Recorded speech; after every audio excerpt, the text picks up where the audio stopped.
حضرت سعد بن ابی وقاص رضی اللہ تعالیٰ عنہ کی حدیث ہے اور سنن ابو داؤد شریف میں موجود ہے۔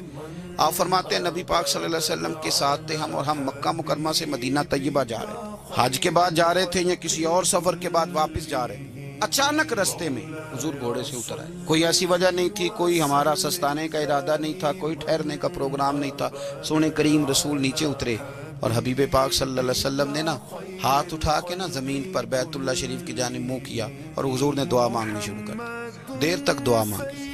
پھر حضور سجدے میں چلے گئے اور دیر تک سجدہ کیا، پھر اٹھے، پھر دعا مانگنے لگے، دیر تک دعا مانگی، کہتے ہیں پھر سجدے میں چلے گئے، پھر دیر تک سجدہ کیا، پھر تیسری دفعہ اٹھے دعا مانگی اور لمبی دعا مانگی، پھر سجدے میں چلے گئے اور دیر تک سجدہ کیا۔ حضرت سعد بن ابی وقاص رضی اللہ تعالیٰ عنہ بڑے جرنیل قسم کے، بہادر قسم کے، لشکر و سپاہ کی قیادت کرنے والے صحابی اور بڑے بیدار مغز، حاضر ذہن رکھنے والے آدمی، فرمانے لگے جب سرکار نے وہ 3 دفعہ کام کیا اور حضور صلی اللہ علیہ وسلم نے بڑے انہماک سے سجدہ کیا اور پیشانی مبارک نے خوب ذوق لیا سجدے کا اور دعا کی تو بڑے ذوق سے، اور 3 دفعہ وقفے سے یہ کام ہوا،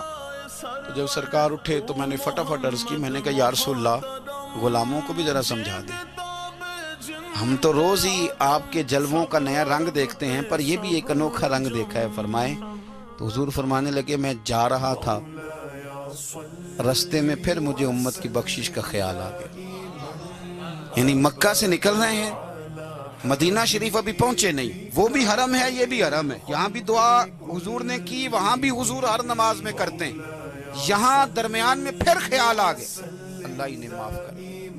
اللہ انہیں بخش دے۔ تو حضور فرماتے ہیں میں نے ہاتھ اٹھا کے دعا مانگی اور میں نے لمبی دعا مانگی، میں نے مالک کو منایا، اس کریم کو راضی کیا، تو مجھے پیغام ملا کہ محبوب 1/3 امت اللہ نے بخش دیا۔